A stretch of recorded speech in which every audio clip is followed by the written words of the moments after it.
Okay.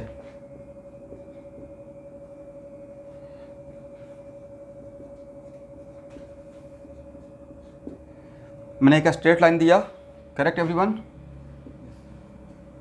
और अभी आप कुछ भी नहीं जानते हैं, बस मुझे इस स्ट्रेट लाइन का स्लोप चाहिए। Find the slope of this straight line. और मान लेते हैं कि आपको मैंने कुछ बोला ही नहीं था कि हाँ स्ट्रेट लाइन का लीनियर इक्वेशन में कैसे निकालते हैं। तो सबसे पहले आपको दिमाग में रहेगा कि ओके स्ट्रेट लाइन में एक काम तो आप कर सकते हैं कि सर ने समझाया कि दो पॉइंट के बीच का स्लोप, करेक्ट, या slope at a given point same होता है। तो एक काम करते हैं, यहाँ से दो पॉइंट निकाल लेते हैं। ये तो काम कर सकते हैं ना। और दो पॉइंट निकालने के लिए x इक्वल टू 0 कर दीजिएगा तो y कितना मिलेगा, 5। अब फिर y इक्वल टू 0 कर दीजिएगा तो x कितना मिलेगा, -5/4। तो आपको दो पॉइंट मिल गया। एक पॉइंट मिल गया कौन सा,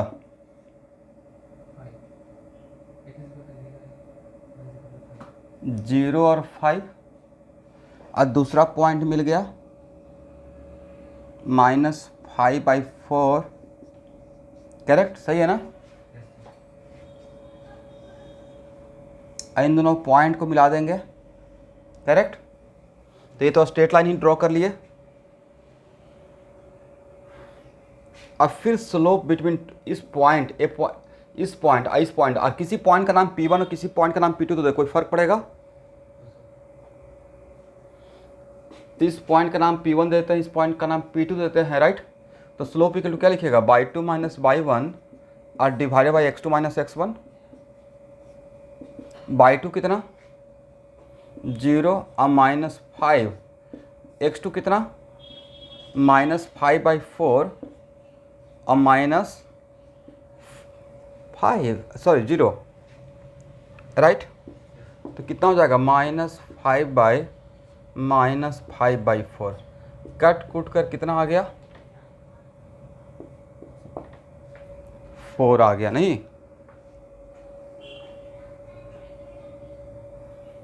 देख तो सही है कैलकुलेशन किया हुआ।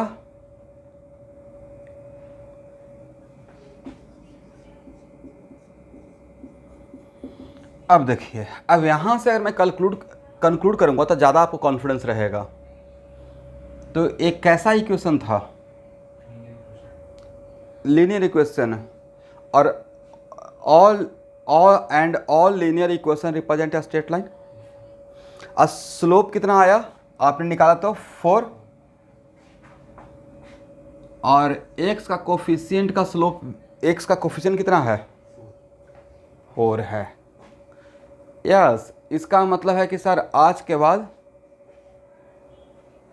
एवरीवन नेटवर्क अच्छा कर लीजिए, प्रगति आ रहा जितना जल्दी हो सके। एयरटेल का एक आता है, कुछ नाम है उसका, वाईफाई या कुछ समथिंग लाइक बॉक्स जैसा, जैसे जियो फाइबर का आता है, इंस्टॉल कर लीजिए।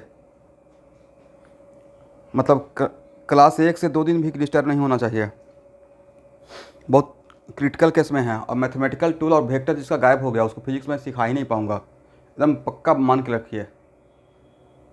देखिए इसको प्रॉपर रेगुलर क्लास में मैथमेटिकल टूल लिया हूँ। तो यहाँ देखिए, इसका मतलब फर्स्ट और सेकेंड को जब हम लोग कंपेयर करते हैं तो B observe that in case of a straight line coefficient of x represent slope, right. First देखिए और सेकेंड देखिए, राइट। तो आज के बाद पूरे फिजिक्स और मैथमेटिक्स के लिए, सिर्फ 2 साल के लिए नहीं, पूरे फिजिक्स और मैथमेटिक्स के लिए और स्ट्रेट लाइन के लिए मेरी तरफ से कंक्लूजन क्या है। यस, पहला कंक्लूजन है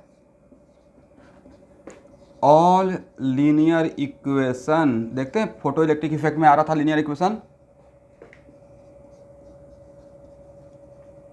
represent a straight line, correct.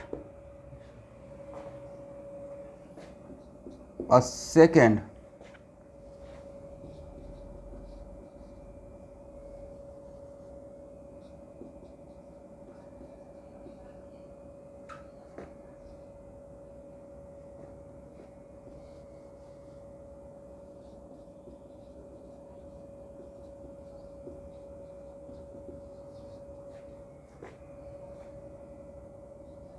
देखिए कोफिशिएंट ऑफ एक्स हम लोग बोल रहे हैं जब कॉर्ड हॉरिजॉन्टल एक्सिस पे एक्स है, इट कंपल्सरी कि ऑलवेज हॉरिजॉन्टल एक्सिस पे एक्स रहेगा। तो ज़्यादा बेटर है कि जनरलाइज करके अगर लिखना हो तो coefficient of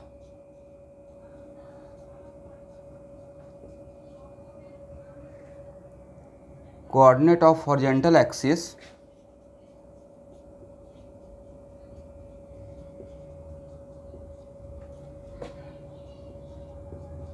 in case of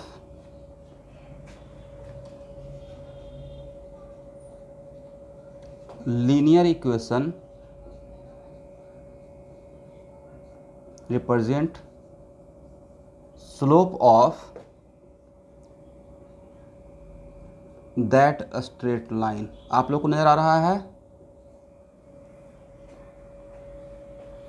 इसका मतलब आज के बाद जितना भी लीनियर इक्वेशन रहेगा, all linear equation represent a straight line, right. और उस लीनियर इक्वेशन में coefficient of what, coefficient of vertical axis वाला या हॉरिजॉन्टल एक्सिस, हॉरिजॉन्टल एक्सिस क्या रिप्रेजेंट करेगा। लास्ट में अगर ऐसा करके स्लोप निकालिएगा तो बाद में आपको वही मिलेगा। तो एक तो मैं एग्जांपल से प्रूव कर दिया, बार बार प्रूव करने का रिक्वायरमेंट नहीं है, हर केस में ऐसा ही मिलने वाला है, राइट। Note it down.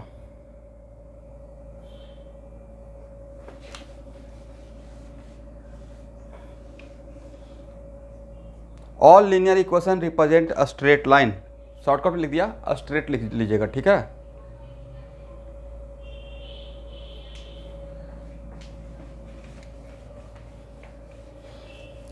बाकी लोग का अटेंडेंस देने के लिए इन्विटेशन मिलेगा।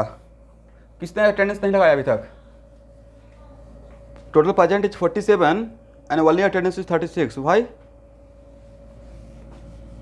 क्या समस्या है भाई बाकी लोग का?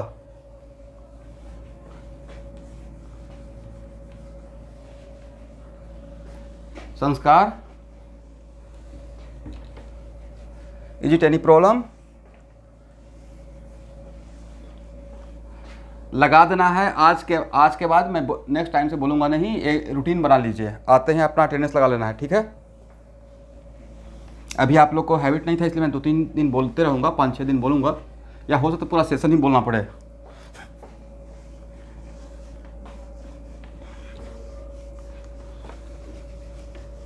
ये डायरेक्टली आपके पेरेंट्स के व्हाट्सएप ग्रुप में मिलेगा। कल सबका ऑल पेरेंट्स को मैं कॉल करूँगा और सबसे व्हाट्सएप नंबर लूँगा, उनका एक अलग ग्रुप बनेगा, 11th class parents WhatsApp group. Each and everything मैंने आपको क्या वर्क दे रहा हूँ, आपका क्या प्रोजेक्ट है, क्या सबमिट करना है, अटेंडेंस क्या है, एग्ज़ाम क्या होगा, उसका रिजल्ट, सब कुछ वहाँ पे शेयर होगा, बिल्कुल ट्रांसपेरेंट, ठीक है। आपने प्रेजेंट नहीं हुआ तो अगला दिन कॉल जाएगा। चलिए कुछ एग्जाम्पल लेते हैं।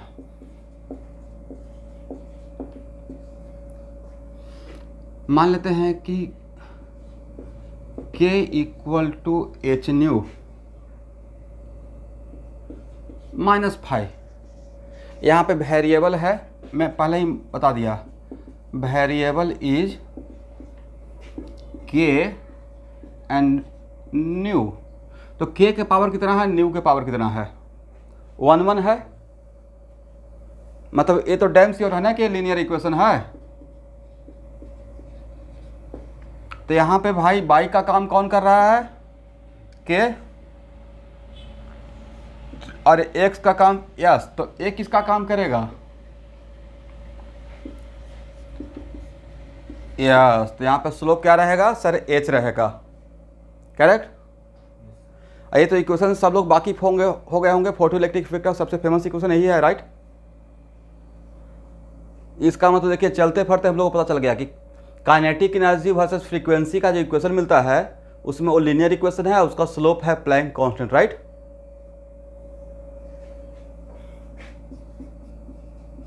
तो this is the power of mathematics, नहीं।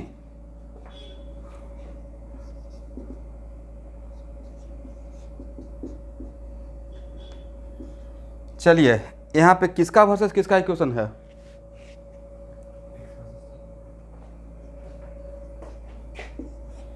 क्वाड्रेटिक है या लीनियर इक्वेशन है, और ऑल इसका यहाँ पे वर्टिकल एक्सिस पे कौन रहेगा? टी रहेगा। हम लोग तो पढ़ाया गया था कि जो लेफ्ट हैंड साइड में रहेगा उसको वर्टिकल एक्सिस पे रखेंगे, राइट हैंड साइड वाले को हॉरिजॉन्टल एक्सिस पे। तो अब बताइए यहाँ पे बाय का काम कौन कर रहा है इसकी क्वेश्चन में? X, right. और एक्स का काम कौन कर रहा है? टी। दिस इज द वजह कि मैंने स्ट्रेट लाइन का स्लोप लिखवा दिया है कि straight line all linear equation represent a straight line and slope of this straight line is the coefficient of coordinate of horizontal axis not vertical axis, right. तब यहाँ पे स्लोप कितना होगा एवरीवन? -3। समझ गए? करेक्ट ना? अरे जो -3 स्लोप है वो इंस्टेंटेनियस है, एवरेज है, या सब है? तो सर स्ट्रेट लाइन में आपने पिछले क्लास में लिखवाया था, आप कितना बार बोलिएगा? स्ट्रेट लाइन में एक पॉइंट का स्लोप और दो पॉइंट के बीच का स्लोप सब एक ही होता है, राइट। इसलिए इसको आप आपकी मर्जी, इंस्टेंटेनियस किसी एक पॉइंट का स्लोप बोलिए या आप slope between two given point बोलिए। ये तो पिछले क्लास का ही स्टोरी था रौनक कुमार, दोबारा एक ही बात कितना बार लिखोगे? पिछला क्लास नहीं देखे थे? नहीं?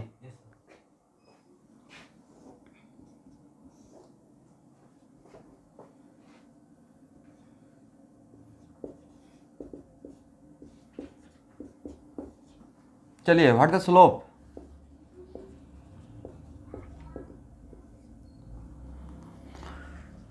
स्लोप इज माइनस, नहीं भाई -2। तो सर ये भी तो लीनियर इक्वेशन है, राइट। तो स्लोप निकालने के लिए make the coefficient of y is 1, तभी रियल पता चलेगा, राइट।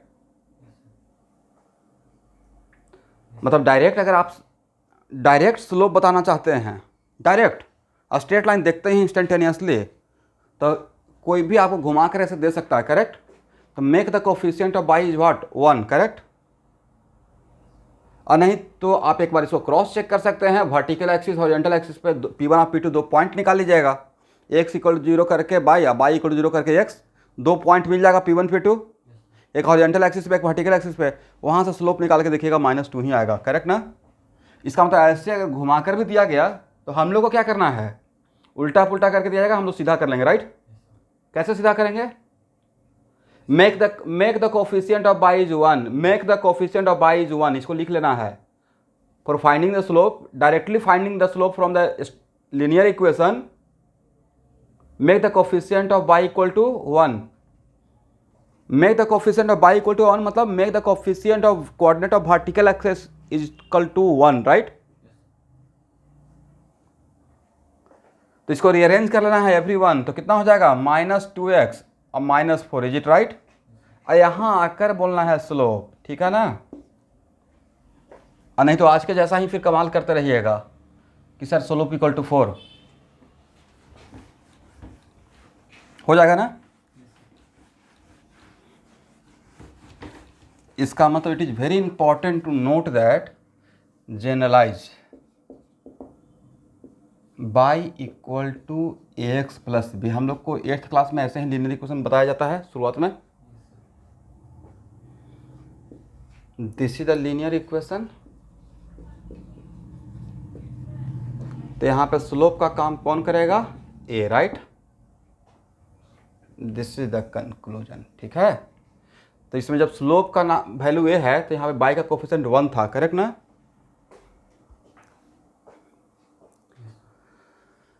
तो इतने, अब एक काम तो पक्का हो गया कि सर अब किसी का भी लीनियर इक्वेशन रहेगा तो स्लोप तो पक्का बता सकते हैं, राइट, कि स्लोप निगेटिव है या पॉजिटिव है, राइट ना।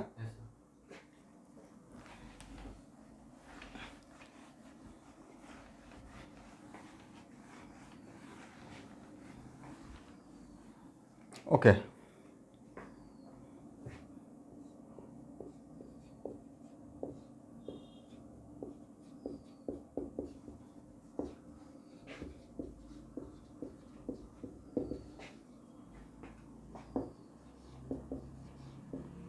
हम लोग का टॉपिक रहेगा how to write the equation of a straight line. How to write the equation of a straight line. तो स्ट्रेट लाइन ड्रॉ करने के लिए क्या चाहिए सर? 2 पॉइंट मिल जाएगा तो 2 पॉइंट को मिलाने वाला लाइन ही है, उस दोनों पॉइंट वो स्ट्रेट लाइन रहेगा, राइट? अगर स्ट्रेट लाइन का कोई 2 पॉइंट पता चल जाए तो वो स्ट्रेट लाइन ड्रॉ कर लेंगे ग्राफिकली। तो ग्राफिकली तो ड्रॉ कर लेंगे, बट उसका इक्वेशन लिखना है हम लोग को, करेक्ट ना? तो इसमें फर्स्ट पॉइंट बनाते हैं।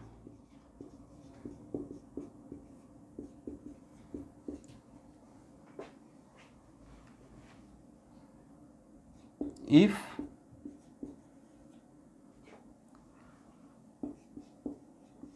Two points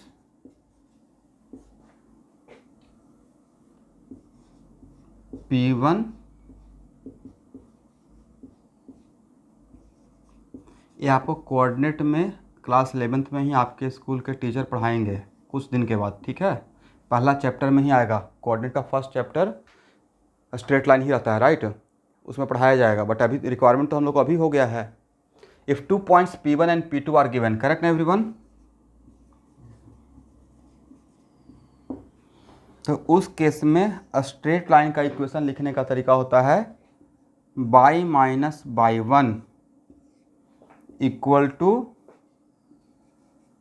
y2 minus y1 divided by x2 minus x1 into x minus x1। जहाँ पे y और x का तो वेरिएबल रखना ही पड़ेगा ना, तभी तो इक्वेशन रहेगा, linear equation.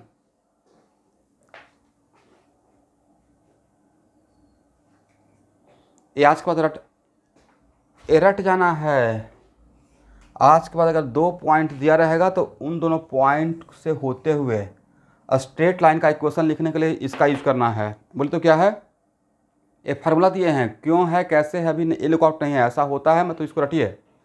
y minus y1 equal to what? y2 minus y1 divide by x2 minus x1 into x minus x1, right?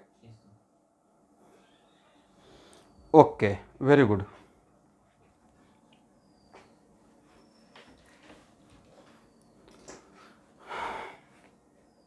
अब आपके कोई फ्रेंड का ऐसे भी लिख सकते हैं,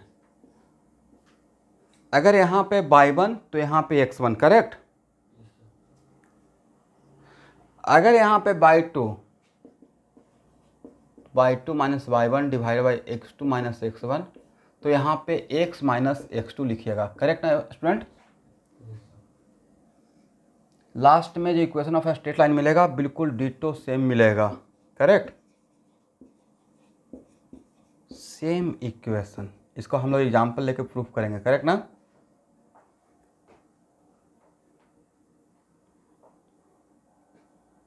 यहाँ तक समझ में आ गया? अब देखिए इसी इक्वेशन से एक सेकंड कॉन्सेप्ट डेवलप कर लेते हैं। अब अगर आप केयरफुली ध्यान दीजिएगा, अगर माइन्यूटली ऑब्जर्व करेंगे तो ये क्या है sir? It is the slope of a straight line, correct? It is the slope of a straight line. और ये भी क्या है? इसका मतलब कहीं पे slope of a straight line लिखने का फार्मूला ऐसे भी रहेगा, y minus y1 equal to m into x minus x1। तो ये फार्मूला और ये फार्मूला डिफरेंट है या एक ही बात है? यही तो m था, राइट? लेकिन इस फार्मूला का खासियत क्या है कि सर, इस फार्मूला का खासियत ये है कि अगर आप मुझे स्लोप बता दीजिएगा, अगर स्लोप बता दिए, राइट? अगर स्लोप बता दिए तो इक्वेशन ऑफ स्ट्रेट लाइन लिखने के लिए सिर्फ वन ऑफ द पॉइंट का कोऑर्डिनेट चाहिए, y1 x1 या y2 x2, राइट? 2 पॉइंट का कोऑर्डिनेट का रिक्वायरमेंट नहीं, इज इट राइट? अगर रेडीमेड मैंने स्लोप बता दिया, let us suppose slope equal to 6, slope बता दिया, तब पूछेंगे for writing down the given straight line how many coordinates are required, कितने पॉइंट का कोऑर्डिनेट चाहिए होगा? तो सर 1 पॉइंट का दे दीजिए, हो जाएगा, यही तो इक्वेशन है, राइट? लेकिन अगर स्लोप नहीं बताएंगे तब हम लोग को कितना पॉइंट चाहिए होगा? मिनिमम 2, क्योंकि फिर स्लोप निकालना पड़ेगा, करेक्ट? समझ रहे हैं? आपके बोर्ड पे 2 स्ट्रेट लाइन का इक्वेशन लिखने का तरीका बताया है। एक जिसमें स्लोप नहीं दिया हुआ है तो 2 पॉइंट दिया हुआ है। दूसरा, अगर स्लोप दिया रहेगा तो सिर्फ स्लोप अगर दिया रहेगा तो सिर्फ 1 पॉइंट का से काम चल जाएगा। करेक्ट? चलिए यहां के बाद एग्जांपल लेंगे। हो गया?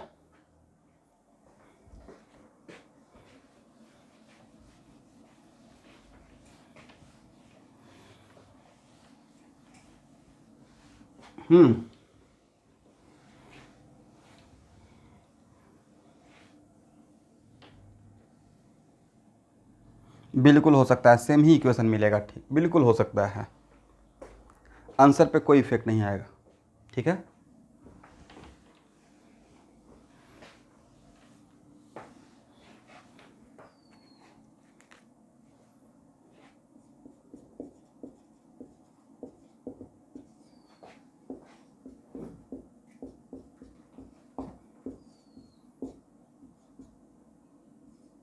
देखिए मैं कुछ भी प्लानिंग करके नहीं दिया हूँ, बस मैंने 2 पॉइंट का कोऑर्डिनेट बता दिया।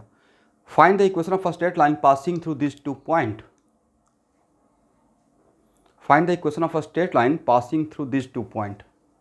आप लोग सॉल्व करेंगे?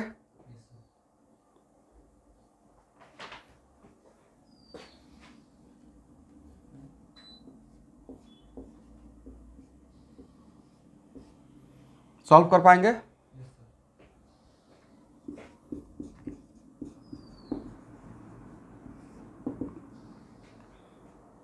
सॉल्व कीजिए।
One by two equal to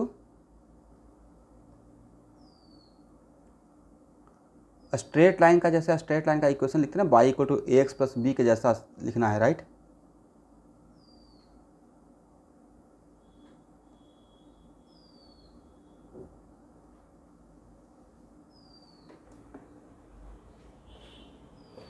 चलिए क्या इसको ऐसे लिखें, y minus y one equal y two minus y one divided by x two minus x one. यहाँ पे बाई वन तो यहाँ पे x one,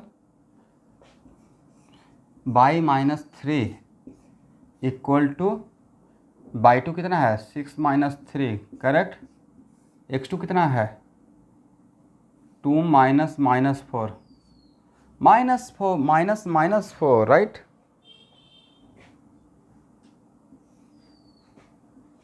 x minus minus four, यहाँ तक करेक्ट है? देखिए तो आप लोग का, तो y minus three equal to 3/6 x plus four,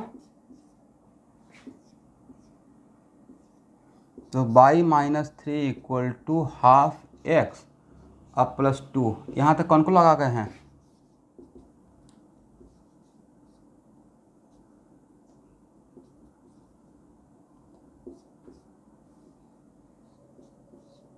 correct ना एवरीवन? तो this is your final straight line equation. Correct? जहाँ पे स्लोप क्या है, हाफ है। राइट? अब आपके कॉन्फिडेंस के लिए एक बार ए भी करके देख लेते हैं, कहीं अलग तो नहीं आता है। करेक्ट? बाद में बार बार चेक नहीं करेंगे। अगर ये इस एग्जाम्पल में अगर सेम आ गया तो कॉन्फिडेंस आ जाएगा आप लोग को। चलिए y minus y two equal to y two minus y one divide by x two minus x one into x minus x two. Y minus y two का काम कौन करेगा? 6। अब y two minus y one divide by x two minus x one, ये तो half ही रहेगा, correct ना? और एक्स माइनस एक्स टू का काम कौन करेगा? 2। यहाँ तक सही है? Y minus 6 equal to half x अब माइनस 1, तो y equal to half x plus 5। ए करने से जो इक्वेशन मिला और ए करने से जो इक्वेशन मिला अलग यह है या सेम है? तो अब तो सर बी कॉन्फिडेंट कि सर बस 2 पॉइंट दिया रहेगा तो ओ फार्मूला यूज कर लें या ए यूज कर लें या ए यूज कर लें, एक ही इक्वेशन देगा, करेक्ट?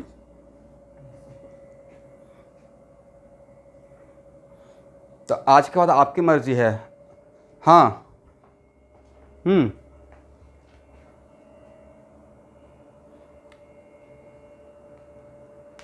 कहाँ पे मिस्टेक कर?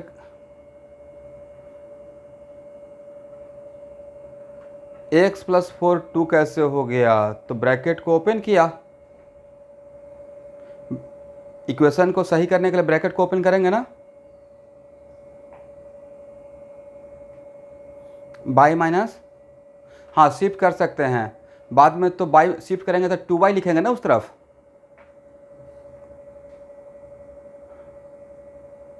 एक्स प्लस 4 लिखेंगे, बाद में क्या करेंगे? 2y equal to x plus 10। हाँ तो बाई 2y ना, 2y इक्वल टू क्या मिला है आपका? 2y इक्वल टू मिला होगा x plus 10, is it right? तो y इक्वल टू क्या लिखिएगा? 2 से डिवाइड कीजिएगा तो कितना आएगा?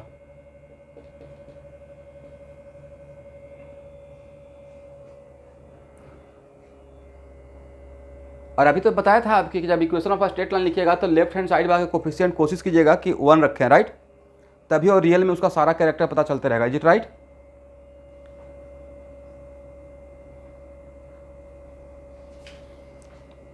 मुझे इसमें इंटरेस्ट ही नहीं है, मेरा इंटरेस्ट है कि coefficient of y should be 1 for writing the final equation of straight line, right? अब how to make the coefficient of y equal to 1, ये 8th क्लास का मैथमेटिक्स है। 2y इक्वल टू दिस है तो y equal to क्या करेंगे? दोनों तरफ 2 से डिवाइड करेंगे, यही तो करते थे हम लोग। इसलिए यहाँ के बाद यहाँ पे कैसे आएंगे ये मैं नहीं बताऊंगा, क्योंकि बहुत कॉमन बात है कि 2 से डिवाइड करेंगे, यही तो करते थे। y equal to x plus 10 divided by 2, correct ना?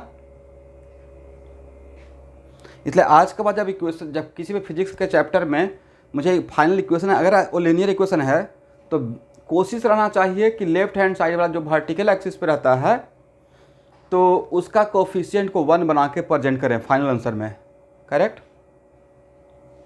वजह क्योंकि लीनियर इक्वेशन के लिए ऐसे ही दिखाना चाहिए, ये ज़्यादा सही रिप्रेजेंटेशन है।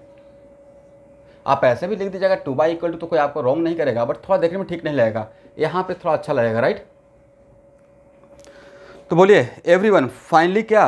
फाइनली मेरा हो जाएगा, फाइनल बात ये रहेगा कि सर 2 पॉइंट दीजिएगा तो मैं damn sure equation of straight line लिख लूँगा, होगा ना?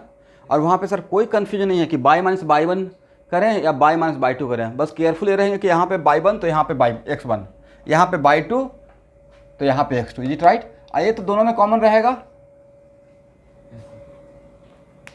ठीक है।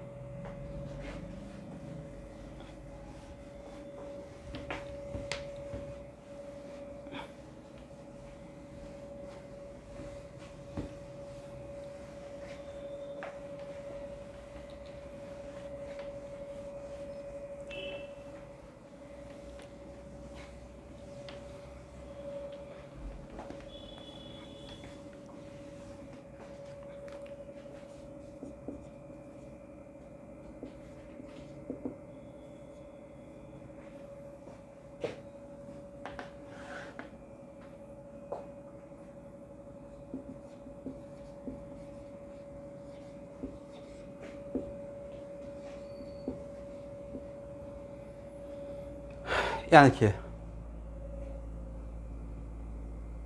If slope of a straight line is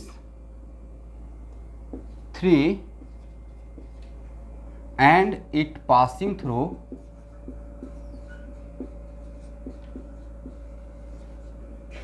-2 1,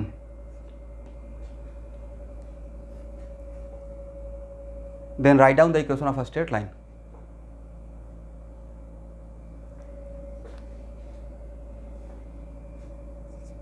आप लोग सॉल्व कर पाएंगे? तो सर अगर स्लोप दिया रहेगा तो ऐसे लिखते थे y minus y one equal to what, m into x minus x one, ये राइट। बाई वन का काम वहाँ पे कौन करेगा 1, एम का काम कौन करेगा 3, और एक्स माइनस एक्स वन का काम कौन करेगा -2। देखिए तो यहाँ तक सही है। तो y minus y one equal to 3x और प्लस कितना लिखे हैं फर्स्ट, ब्रैकेट ओपन करेंगे 2 लिखेंगे या 6 लिखेंगे? माइनस माइनस बिकम्स प्लस हो गया ना, माइनस माइनस बिकम्स प्लस। तो 3 into 2 equal to 6 right, then y equal to 3x plus 7, is it right? Correct है?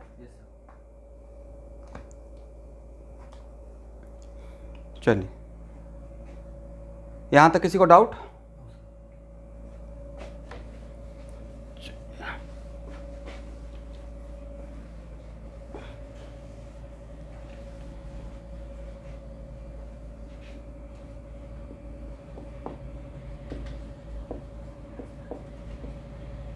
फिर से कौन सा इक्वेशन?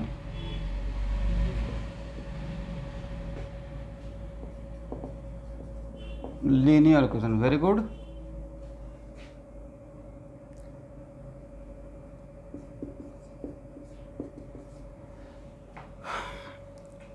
चलिए, अगर ये लीनियर इक्वेशन है और इसमें मैंने एक केस लिया, स्पेशल केस, ठीक है?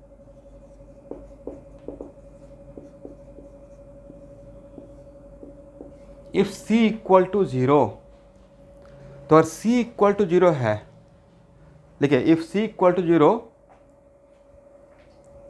तो इक्वेशन कैसा नजर आएगा स्टूडेंट?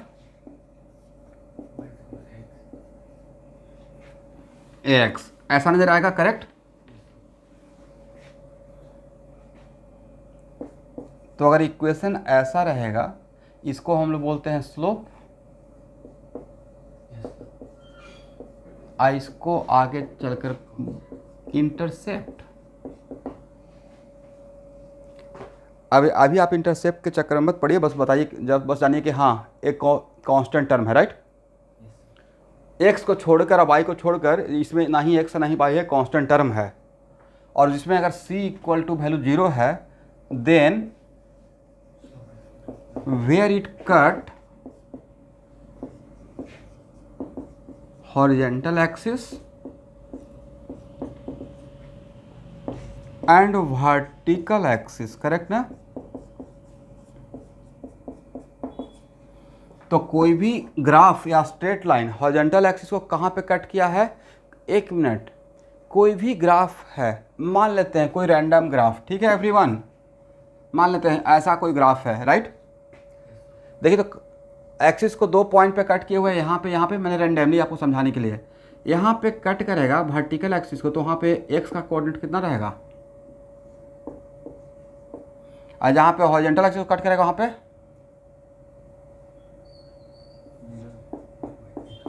पक्का ना? अब इसका उल्टा का हम लोग फ़ायदा उठाएंगे आज के बाद। वेयर कोई किसी भी ग्राफ के लिए, for any graph, any given graph where the cut vertical axis, उस वैल्यू को फाइंड आउट करने के लिए, उसके पॉइंट को फाइंड आउट करने के लिए एक्स का वैल्यू उसमें 0 पुट कर देंगे, करेक्ट? वर्टिकल एक्सिस को कोई भी ग्राफ कहाँ पे कट करेगा, इस बात को पता करने के लिए क्या करना है? उसमें हॉरिजॉन्टल एक्सिस के कोऑर्डिनेट को 0 करना, बजाय सर इसके हर पॉइंट पे एक्स का वैल्यू 0 रहेगा, करेक्ट? और कोई भी ग्राफ हॉरिजॉन्टल एक्सिस को कहाँ पे कट करेगा, उसके लिए कौन सा वैल्यू 0 कर देना है? बाई का वैल्यू 0 कर देना है, यही करना है ना? तो मेरा क्वेश्चन बहुत सिंपल सा थीम था, एक इक्वेशन दिए हैं, then where it cut horizontal axis and vertical axis. तो पहले हॉरिजॉन्टल एक्सिस के लिए पता करने के लिए क्या करेंगे, एक्स का वैल्यू 0 कर दिए तो वाई का वैल्यू कितना मिला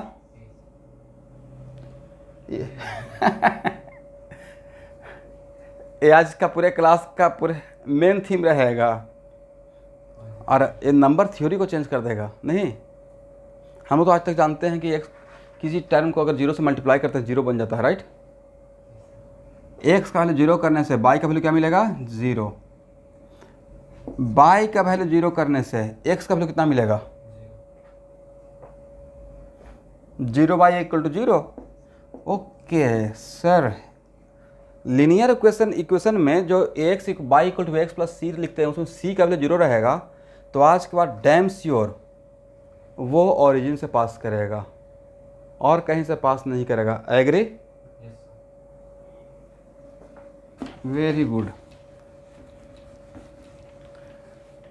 इसका मतलब क्या कंक्लूड, अब फिजिक्स में दूसरे जगह पे आएगा तो फिर मैं बार बार एक ही बात नहीं बोलते रहूँगा, आप भी बोर हो जाइएगा और मैं तो बोर हो ही जाऊँगा, राइट। इतना बढ़िया से प्रॉपर टाइम निकाल कर दे रहे हैं, राइट।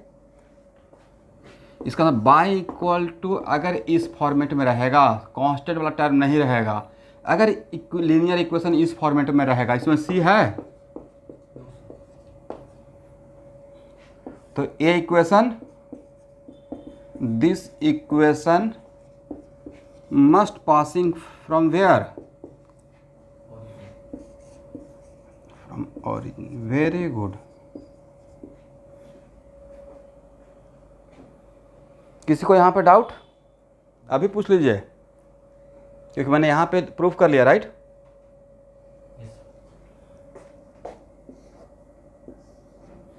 इसका मतलब y इक्वल टू और एक्स रहेगा, करेक्ट। तो स्ट्रेट लाइन ऐसा रहेगा, अब y इक्वल टू अगर एक्स रहेगा तो स्ट्रेट लाइन ऐसा भी रहेगा। एग्री हैं? क्यों?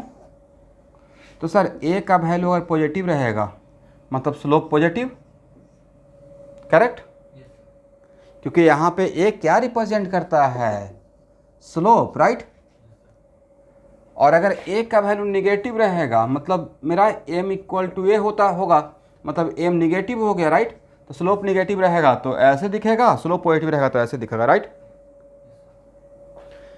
इसका मतलब सर वैसा स्ट्रेट लाइन जो ओरिजिन से पास करेगा या तो फर्स्ट या थर्ड क्वाड्रेंट में लाई कर जाएगा, और नहीं तो सेकेंड और फोर्थ में जाएगा। Is it right?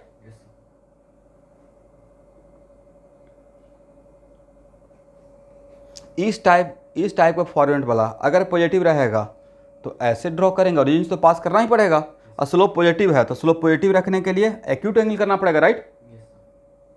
और अगर स्लोप निगेटिव रहेगा तो स्लोप ऑब्ट्यूज एंगल रहेगा, राइट। और एंगल मेजर कहाँ से करते हैं, वर्टिकल एक्सिस से, जहाँ पे कट करता है, अभी भी वही इसी बात पे हूँ, जहाँ पे कट करेगा उसे राइट जाके एंटी क्लॉकवाइज, जहाँ पे कट करेगा उसे राइट जाके anti clockwise. Is it right? ठीक है, इसको हटाया जाए।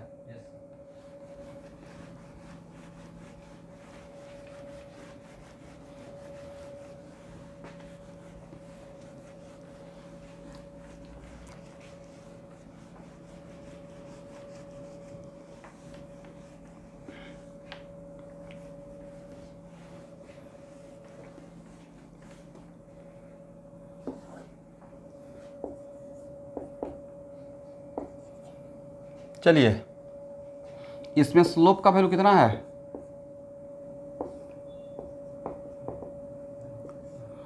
1। निगेटिव है या पॉजिटिव है? इसमें सी है, कहाँ से पास करेगा, और इस केस में तो एंगल भी पता है sir, theta equal to 45 degree. Is it right? Slope equal to 1 तो थीटा कितना रहेगा, 45 डिग्री रहेगा, right. Y equal to minus x, correct. कहाँ से पास करेगा? ओरिजिन से, ठीक है ना।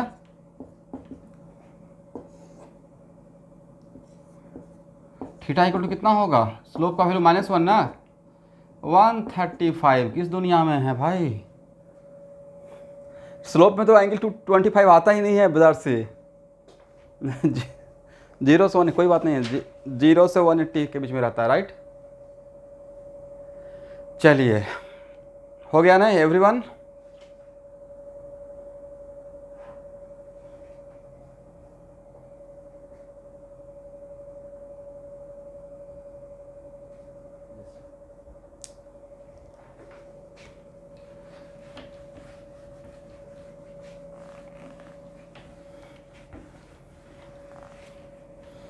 आप जितने लोग भी ज्वाइन किए हुए हैं अभी क्लास में, क्या सारे लोग MM सर का मैथमेटिकल टूल का क्लास किए हैं?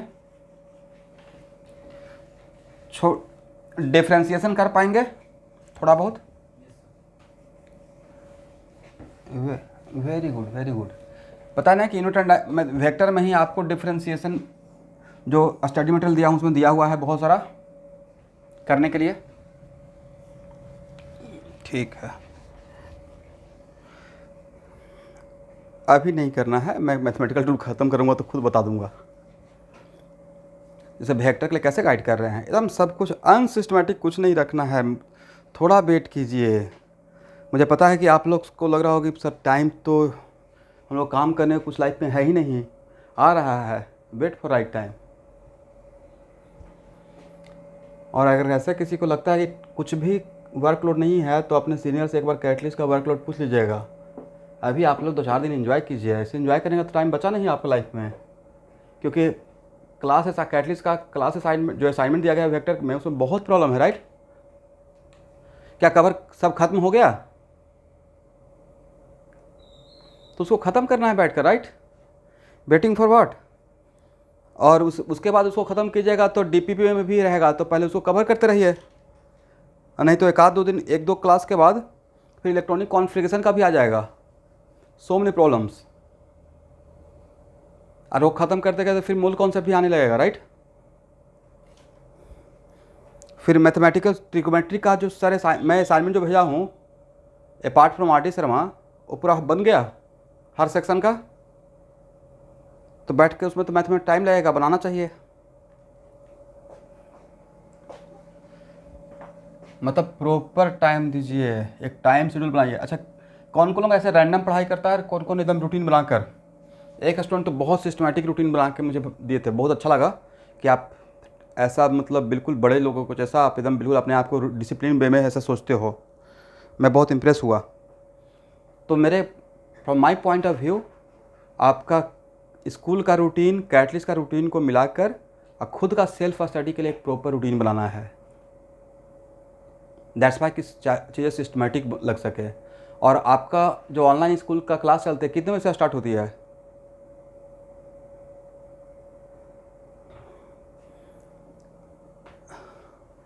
हाँ, कोई बात नहीं है, अब उसमें आप मैनेज कर सकते हैं, वो देख लीजिएगा। अब उसमें मैं बहुत कुछ अभी लाइव हूँ तो भूल कर नहीं बोल सकता हूँ how can you manage, okay. But school का ध्यान तो देना ही है, बट फिर भी कैटलिस्ट की चीज़ों को भी बैलेंस कीजिएगा, क्योंकि अल्टीमेटली आपको सही जो ट्रैक मिलेगा, फाउंडेशन यहाँ से ही मिलने वाला है। एनीवे, तो अपना एक रूटीन देख लीजिएगा।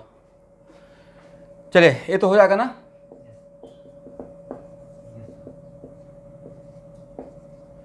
इसका ग्राफ ड्रॉ कर लेंगे, कैसा रहेगा? स्ट्रेट लाइन ना।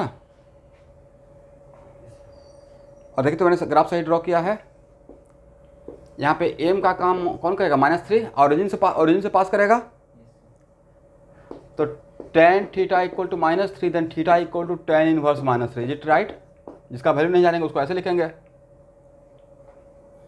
तो चलिए, इस पर मैं ज़्यादा बात नहीं करूँगा। इसका मतलब sir y equal to x plus b रहता है, एक्स प्लस बी, उसमें जो या y equal to mx plus c, whatever y equal to something like this mx plus c, इसमें c का वैल्यू अगर 0 रहेगा तो वो स्ट्रेट लाइन डैम सी और ओरिजिन से पास करेगा, राइट।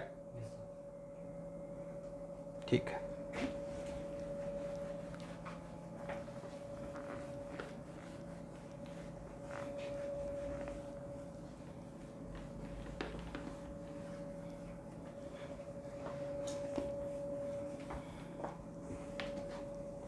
देखिए संसेप्ट नहीं, बहुत चीज़ पर्सनल है भाई, मतलब आप चीज़ों को कैसे देखते हैं।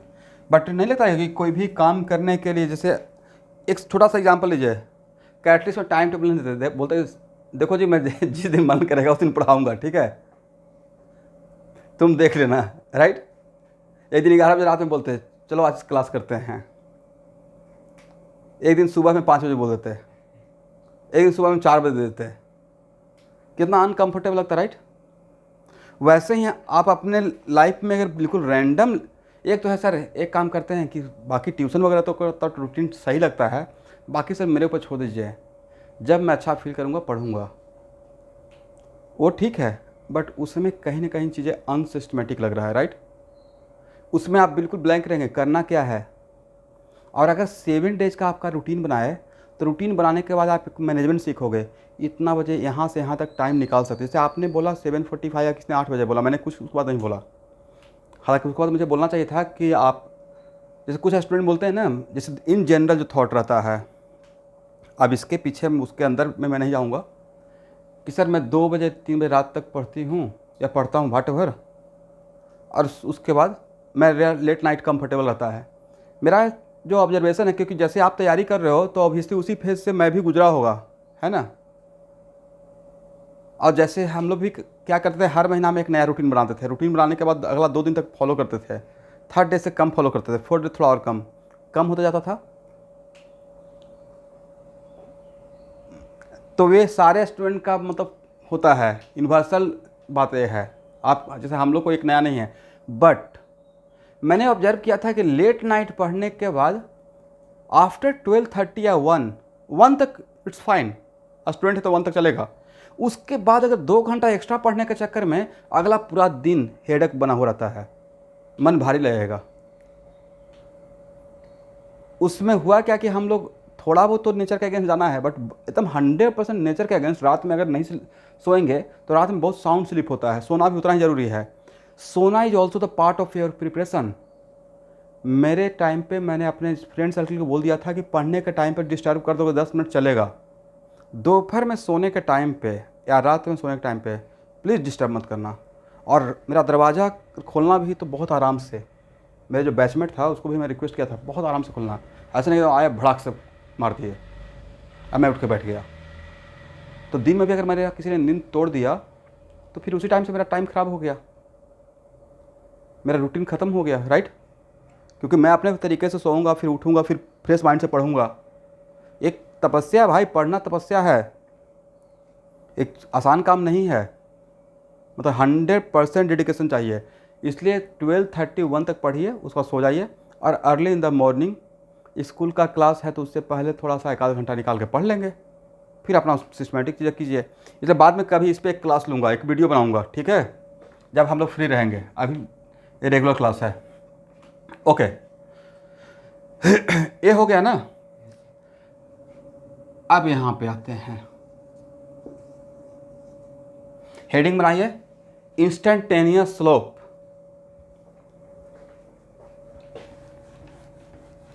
इंस्टेंटेनियस स्लोप के लिए ग्राफिकल रिप्रेजेंटेशन तो आपको मैं सिखा चुका हूँ कि किसी भी कर्व का इंस्टेंटेनियस स्लोप निकालने के लिए क्या करते हैं, उस पॉइंट का टेंजेंट, उस पॉइंट पर टेंजेंट डालते हैं, राइट। और वो टेंजेंट जहाँ पे हॉरिजॉन्टल एक्सिस कट करेगा वहाँ से राइट जाके जो हम लोग एंगल टर्न लेंगे उसका tan का वैल्यू वही बताएगा, right. But it is not compulsory कि आपको ग्राफ दिया रहेगा, इक्वेशन भी तो दिया रह सकता है। और स्ट्रेट लाइन रहेगा तो उसका तो अभी आज के बाद आप बहुत इजीली बता दीजिएगा स्लोप। लेकिन मेरा हेडिंग क्या है, इंस्टेंटेनियस स्लोप, राइट। तो इंस्टेंटेनियस स्लोप 2 पॉइंट के बीच का स्लोप रहेगा या slope at a given point.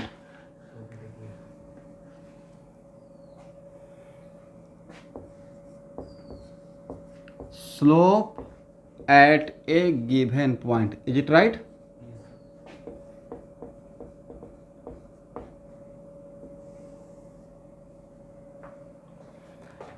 यहां देखेंगे सब लोग, by2 minus by1 divided by x2 minus x1 ये 2 पॉइंट सिंगल पॉइंट का था या 2 पॉइंट के बीच का स्लोप था?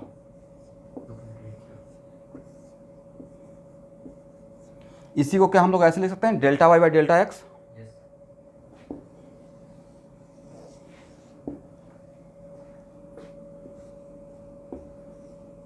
और if delta y tending to zero, if delta y tending to zero, इस तो डेल्टा वाई क्या है बोलिए sir? Change in y. Delta y क्या है? Change in y. तो delta y equal to zero नहीं बोल रहे हैं, delta y tending to zero बोल रहे हैं, राइट? इसका मतलब change in y is very very very very small, right?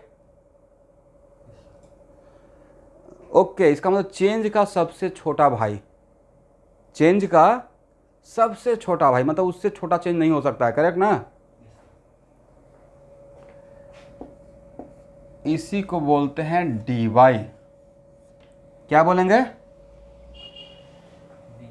D y. तो e y not d y, it is d y. तो इसको ऐसे वर्ड पढ़ते हैं, डिफरेंशियल चेंज इन वाई। क्या बोलेंगे? या infinitesimal change in y. Infinitesimal, infinite change नहीं, infinitesimal change in y, right?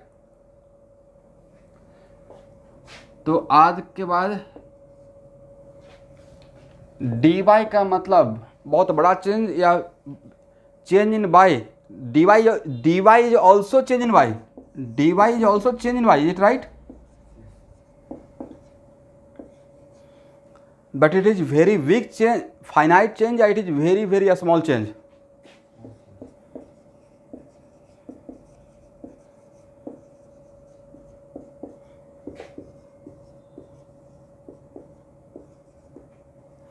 Very very small change in y. तो इस केस में सर जब delta y tending to zero रहेगा, जिसको हम लोग डी वाई लिख रहे हैं, इसका मतलब बाई वन और बाई टू, यहाँ पे क्या था, इसके अंदर बाई वन और बाई टू छुपा हुआ था ना, y two minus y one. But if change in y is very very, सब लोग ध्यान सुनना है, तो if change in y is very very small, then y one and y two is very very close point, is it right?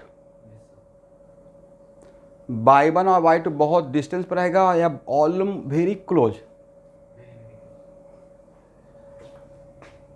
तो sir D Y का मतलब, तो डी वाई का मतलब फिर से इसको ऐसे देखिए कि मैंने एक व्हाइट बोर्ड पर डॉट दे दिया, ठीक है? ये जो डॉट देख रहे हैं इसको करोड़ों टाइम्स छोटा सोच लेना है, उसका भी करोड़ों टाइम्स छोटा, जितना छोटा आप इमेजिन कर सकते हैं वही डी वाई है। तो सर इस केस में तो by one by to almost एक दूसरे पर ओवरलैप करेगा, राइट? वही एक्चुअल है। अब बाई वन बाई टू एक दूसरे पर अगर ओवरलैप करना जैसा हो गया, मतलब sir it is kind of one, एकदम बिल्कुल वो सिंगल पॉइंट जैसा हो जाएगा, करेक्ट? ठीक है? तो और अगर delta y tending to zero है तो delta x also tending to zero हो जाएगा, समझ गए? और delta x tending to zero, तो इसको क्या लिखेंगे? D x, correct?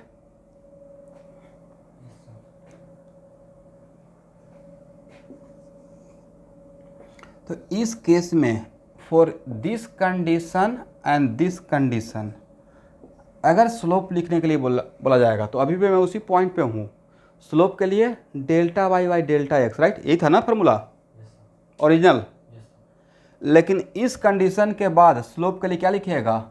Delta y by, इस कंडीशन के लिए, इस कंडीशन और इस कंडीशन को मिलाते हुए, तो delta y by delta x या डी वाई बाई डी है, d y by d x, correct? But इसका मतलब, एक मिनट, अब एवरीवन, अभी तक आप मुरली सर से सीख रहे थे d y by d x, correct? और d y by d x को पढ़ते कैसे हैं? पहला पढ़ने का तरीका, differentiation of y with respect to x, right? Differentiation of y, किसका डिफ्रेंसिएशन? वाई का, किसके रेस्पेक्ट में? एक्स का। तो differentiation of y with respect to x, correct?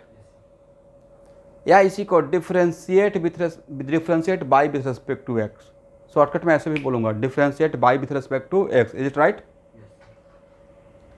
तो ये तो अभी तक तो मैथमेटिक्स में ये था कि बाई इक्वल टू कुछ उन्होंने फंक्शन दे दिया, बोला डिफ्रेंशिएट करो जी, राइट? बट उसी का what is the geometrical meaning, यहाँ पे एक minute, what is the geometrical meaning of differentiation? Geometrical meaning of differentiation is that कि d y by d x क्या रिप्रेजेंट करता है? Slope of y versus x, instantaneous slope of y versus x at a given point, between two point, at a given point, given point. तो single point sir क्यों बोल रहे हैं? क्योंकि change in Y बहुत बड़ा है या बहुत छोटा चेंज है? यस, इसका मतलब इसको हम लोग आज के बाद डी वाई, अगर एवरेज स्लोप निकालना रहेगा तो delta y by delta x का यूज करेंगे, इंस्टेंटेनियस स्लोप निकालना रहेगा then d y by d x का यूज करेंगे, करेक्ट ना?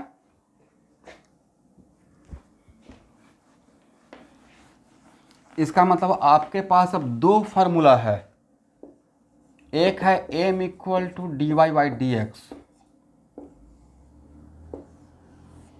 इसमें बहुत एग्जाम्पल कराएंगे, घबराई नहीं, और एक है delta y by delta x. दोनों स्लोप ही है बट दोनों में डिफरेंस क्या है सर? ए एवरेज स्लोप है, राइट?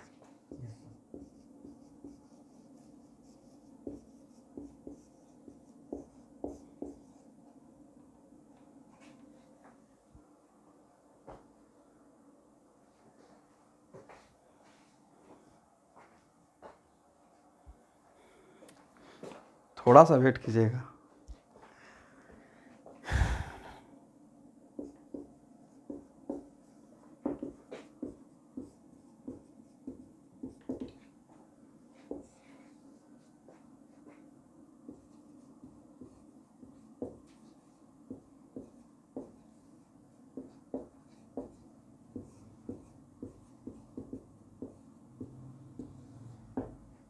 देखिए तो सही है।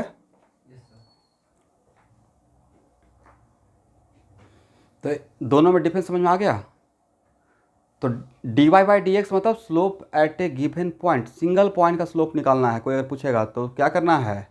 D y by d x का वैल्यू बताना है, और एवरेज स्लोप निकालना है तो अब क्या करना है? Delta y by delta x. और एवरेज स्लोप कितना पॉइंट के बीच में? 2 पॉइंट, राइट? इसका मतलब student d y by d x का मैथमेटिकल मीनिंग तो है कि differentiation of y with respect to x. D y by d x का, और इस पर हम लोग बात करें तो d y by d x का मैथमेटिकल मीनिंग तो बहुत आसान है, क्या? Differentiation, right? Differentiation of y with respect to x. But geometrically ये रिप्रेजेंट क्या करता है? ज्योमेट्रिकली नहीं, geometrical meaning is slope of y versus x. बोलिए मेरे साथ, slope of x versus y बोले या वाई वर्सेज एक्स? जो ऊपर रहेगा वो वर्टिकल एक्सिस और जो नीचे रहेगा वो हॉरिजॉन्टल एक्सिस मीन करेगा, ठीक है?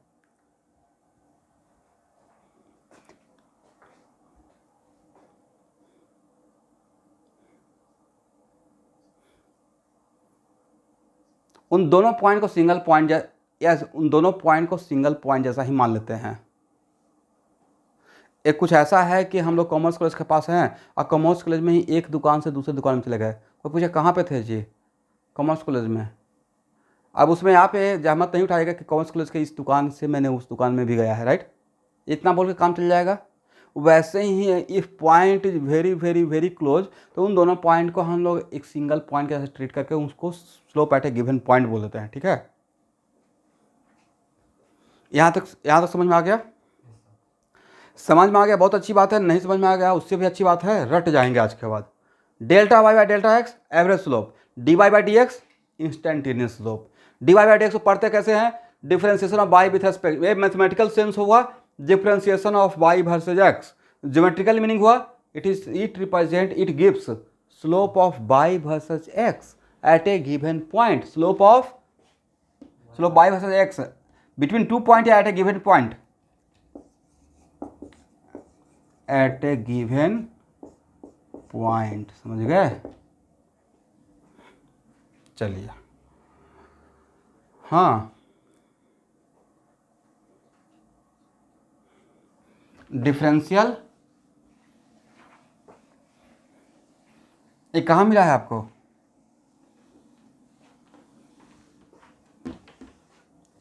क्वेश्चन क्या है?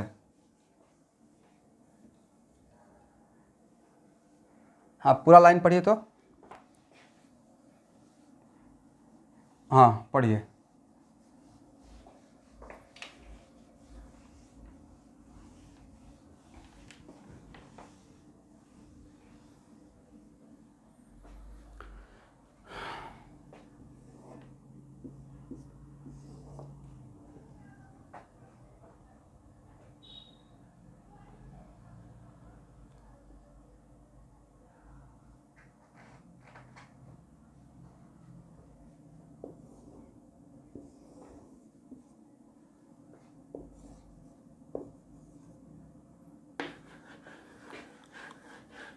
चलिए, जब मिलेगा तब देख लीजिएगा, ठीक है?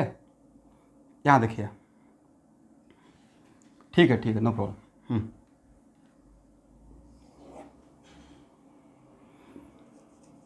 देखिए, उसके पीछे का वजह है कि ऑथर ने कहाँ पे किस सेंस के लिए बात बोला है, वही चीज़ समझा देंगे आपको, बेटर रहेगा ना। यहाँ देखिए स्टूडेंट, मैं it is very important to note that, यहाँ देखिएगा ये y वर्सेस x का ग्राफ है, करेक्ट ना? ए मेरा है R1 और ए है R, करेक्ट? देखिए,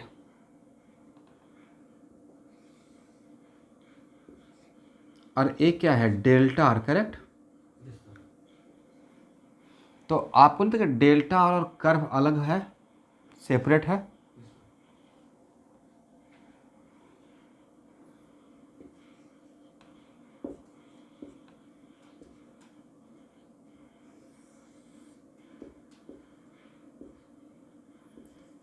अब यहाँ देखिए P1 और P3 ये अब यहाँ से यहाँ आ गए। अगर मेरा R थोड़ा सा P1 के क्लोज आया तब चेंज इन R ए रहेगा, राइट? तो जो डेल्टा R था इस केस में P1 P2 के केस में थोड़ा कर्व से ज़्यादा दूर था, बट P3 और P1 और P3 के केस में ये डेल्टा R है ना स्टूडेंट, कर्व के साथ थोड़ा क्लोज नज़र आ रहा है, राइट? डायग्राम ड्रॉ कीजिए first.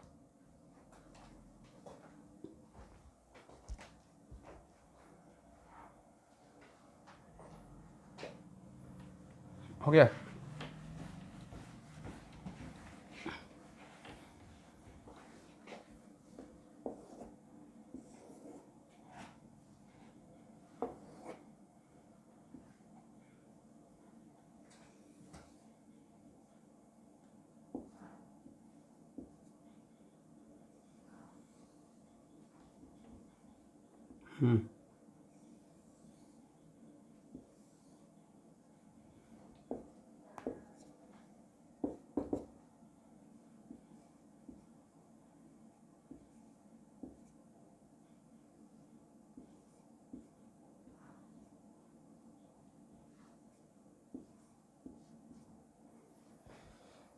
If P1 and P is very close, right? Just इतना गैप दिखाए हुए हैं थोड़ा रिप्रेजेंटेशन के लिए, but if P1 and P is very close, तो इस कंडीशन के लिए जो डेल्टा R रहेगा उसको डेल्टा R लिखेंगे या DR? और DR का डायरेक्शन, तो DR के लिए क्या कीजिएगा? DR ये रहेगा ना, R minus R1, correct? But ये जो DR आप लिखेंगे, जो DR रहेगा उन्हें लगता कि इस कर्व के साथ मैच कर जाएगा, क्यों मैच कर जाएगा? क्योंकि यहाँ पे देख रहे हैं जैसे जैसे हम लोग इस P1 और P पॉइंट को ये दो दो पोजीशन वेक्टर को पास ला रहे हैं, तो वैसे वैसे ये जो डेल्टा आर है और कर्व थोड़ा पास आ रहा है, राइट? अरे सिर्फ इस केस में नहीं होगा, हर केस में रहेगा। इसका मतलब if P1 and P if two point are very very close, तो उसके बीच का जो चेंज इन पोजीशन वेक्टर रहता है dr, वो dr का डायरेक्शन है, बहुत इंपॉर्टेंट है। इस पॉइंट को 7 स्टार भी दे सकते हैं। उस dr का डायरेक्शन और dr उस पॉइंट के टेंजेंट के साथ कोइंसाइड कर जाता है। किसके साथ कोइंसाइड करता है? कोइंसाइड कर, यस। वजह क्योंकि सर इतना क्लोज था कि कर्व के साथ ही मिल गया, राइट? इसका मतलब आज के बाद कोई बोलेगा कि dr क्या है, तो बोलेगा वेरी स्मॉल चेंज इन पोजीशन वेक्टर। और dr का डायरेक्शन किसके अलॉन्ग रहेगा? तो dr जिस पॉइंट का हम लोग dr ले रहे हैं, जिस पॉइंट के dr का बात कर रहे हैं, उस पॉइंट के टेंजेंट के साथ एक कोइंसाइड कर जाता है, करेक्ट? किसी को डाउट है आउट ऑफ 48 स्टूडेंट तो आज पूछ सकते हैं कि मैंने ऐसा क्यों बोल रहा हूँ, मैं ऐसा क्यों इस बात को बोला। किसी को डाउट है तो मैं यहाँ पर रुकूंगा, 5 मिनट तक रुक सकता हूँ। डायरेक्शन अभी नहीं, बस लाइन, डायरेक्शन तो मैं दूंगा, बस अभी लाइन के साथ टेंजेंट के साथ कोइंसाइड हो जाएगा। इस बात के लिए एग्री हैं? ठीक है, तो सिर्फ अभी ये लिखिए, डायरेक्शन दे दूंगा। लिखिए dr at a given point, dr at a given point coincide with tangent at that point.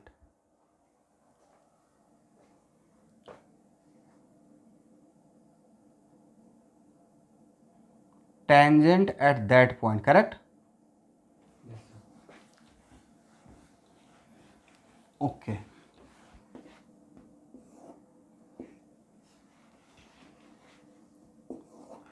ये रेस्ट है। एक मिनट, जब मैं ख़त्म कर लूँगा फिर डाउट पूछिएगा, जब मैं बोलूँगा कि हाँ पूछिए।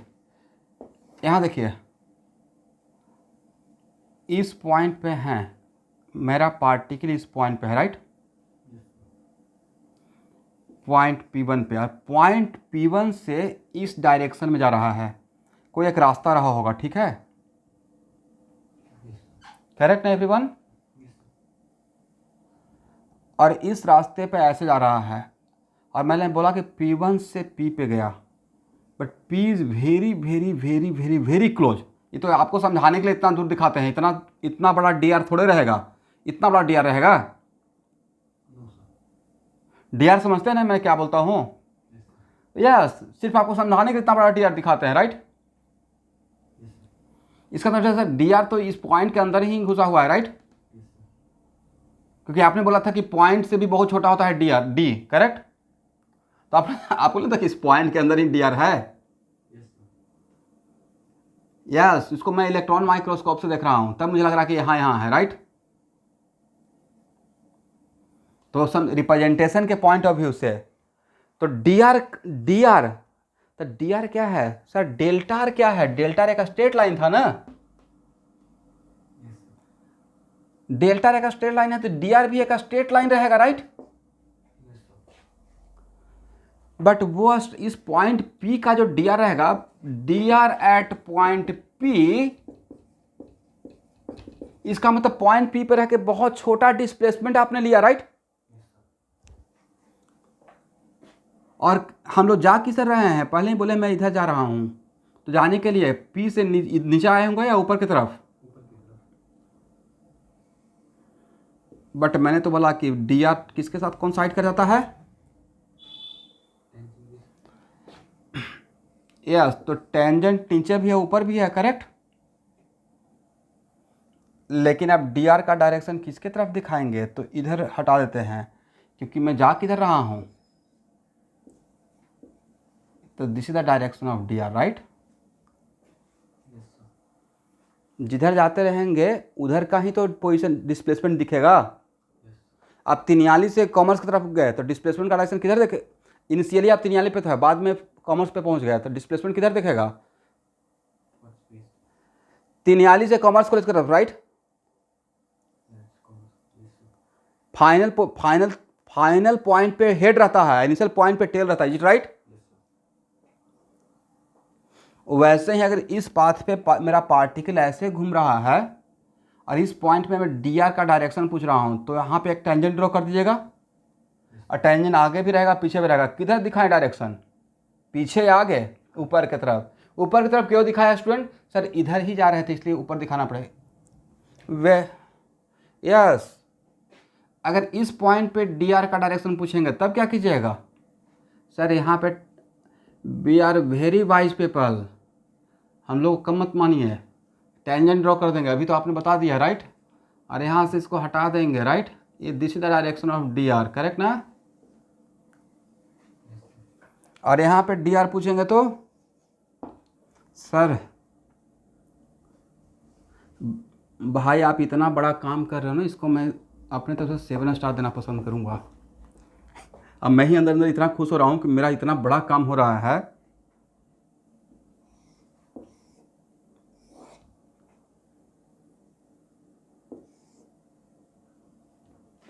क्योंकि आधा लोग को तो डी आर का डायरेक्शन ही नहीं समझा पाते हैं कि डी आर क्या है। समझ में आ गया? चलिए, तो डी आर का डायरेक्शन निकालने के लिए क्या करना है? आज जिस पॉइंट पे डी आर पूछेंगे, तो जिस पॉइंट का डी आर पूछेंगे उस पॉइंट पे टेंजेंट, और टेंजेंट में आगे दिखाएंगे पीछे दिखाएंगे, जिधर घूमते रहेंगे उसके अकॉर्डिंग काम करेंगे, राइट।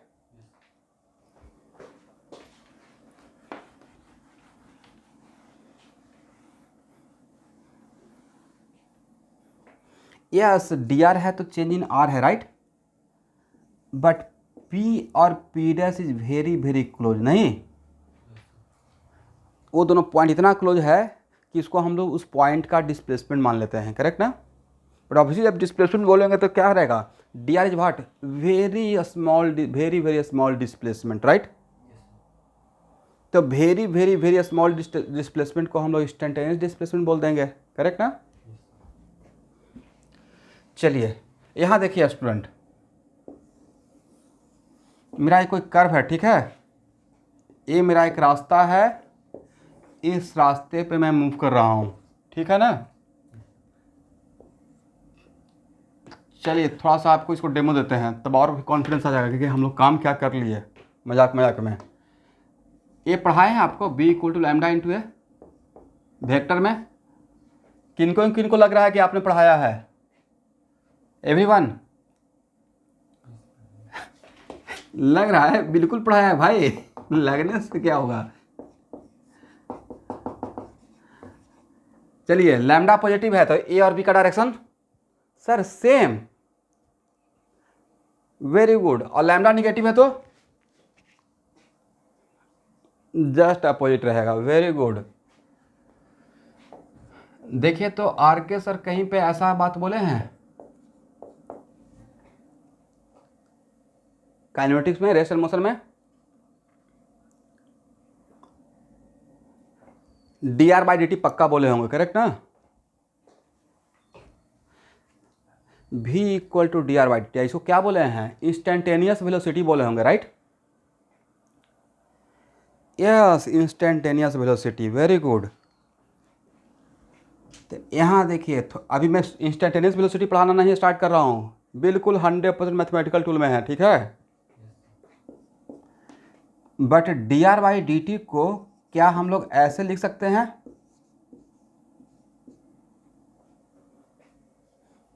आज के बाद लिख सकते हैं, ठीक है। इसको ऐसे भी लिख सकते हैं फॉर सेक ऑफ सिंप्लिसिटी। अब बोलिए इसको क्या बी के जैसा ट्रीट कर सकते हैं? इसको ए के जैसा ट्रीट कर सकते हैं? ए क्वांटिटी तो स्केलर है, just like lambda. A change in time तो ऑलवेज पॉजिटिव। जहाँ से चीज़ें स्टार्ट करते हैं तो पीछे नहीं जाते, आगे ही बढ़ते हैं। अभी से स्टार्ट कीजिएगा तो टाइम बढ़ते रहेगा, राइट। तो ओके सर, ए तो पॉजिटिव हो गया, तो आपने भी बताया कि लैम्डा अगर पॉजिटिव रहेगा तो ए और बी का डायरेक्शन सेम रहेगा, एग्री? इसका मतलब है कि डी आर का डायरेक्शन और भी का डायरेक्शन डैम से और सेम रहेगा, correct?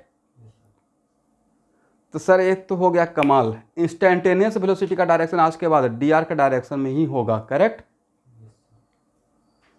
Direction of instantaneous velocity always in the direction of d r, but how can we find out the direction of d r on the curve? Sir अभी तो सीख लिए। टेंजेंट नहीं, tangent का tangent आगे भी जाता पीछे भी जाता है, टेंजेंट में कोई एक खास, राइट? आधा। ओके, ये समझ में आ गया कितना बड़ा कमाल हो गया है। यहाँ देखिए, ये बिल्कुल आज हैप्पीएस्ट मोमेंट है, इस बात पे आप मेरे तरफ से एक कप चाय पी लीजिएगा। इसका मतलब है इंस्टेंटेनियस वेलोसिटी का direction must be in the direction of d R, is it?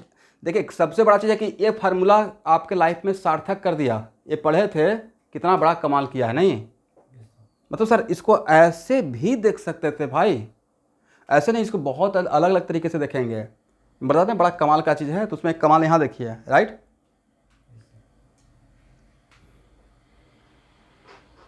नहीं, ये तो इतना बड़ा इंपॉर्टेंस है कि जो काम आप 10 दिन में नहीं करते वो एक सेकंड में मैंने कर दिया, राइट?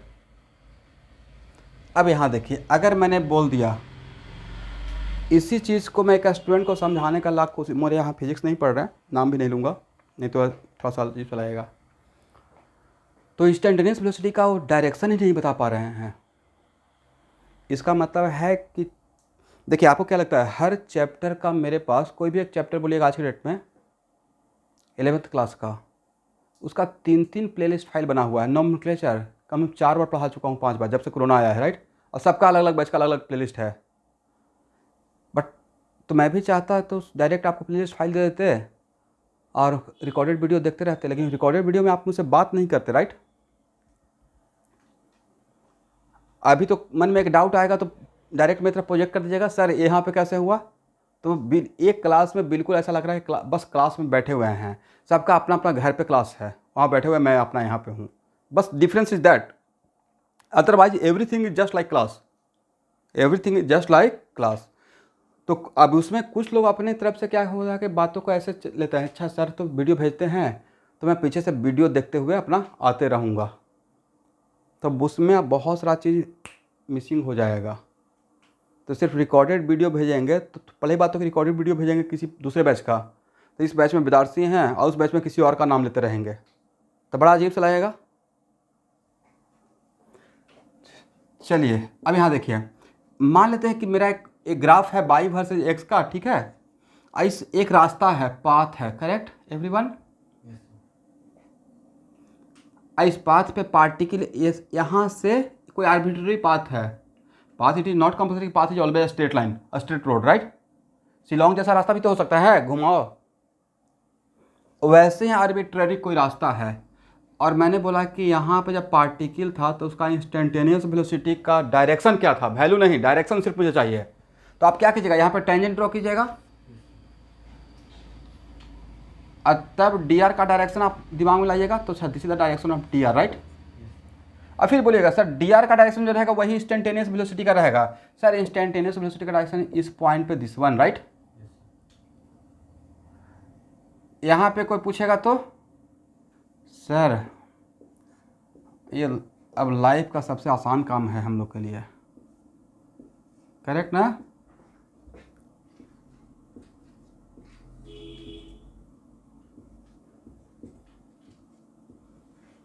तो दीज आर द अलग अलग पॉइंट पे। अब मैं आगे की तरफ वेलोसिटी का डायरेक्शन क्यों दिखाया कि सर इस रास्ते में जा रहे थे तो यहाँ पर डी आर इसी तरफ रहता, राइट? यहाँ पर डी आर इसी तरफ रहता, करेक्ट ना? तो these are the direction of instantaneous velocity at point A B C D and E, is it right?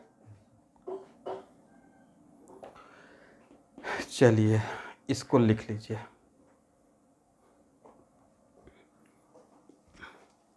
ठीक है? तो एक काम करते हैं, आज के क्लास को इतना ही रहने दीजिए, मिलते हैं यहाँ से ही नेक्स्ट क्लास में, ठीक है? ओके।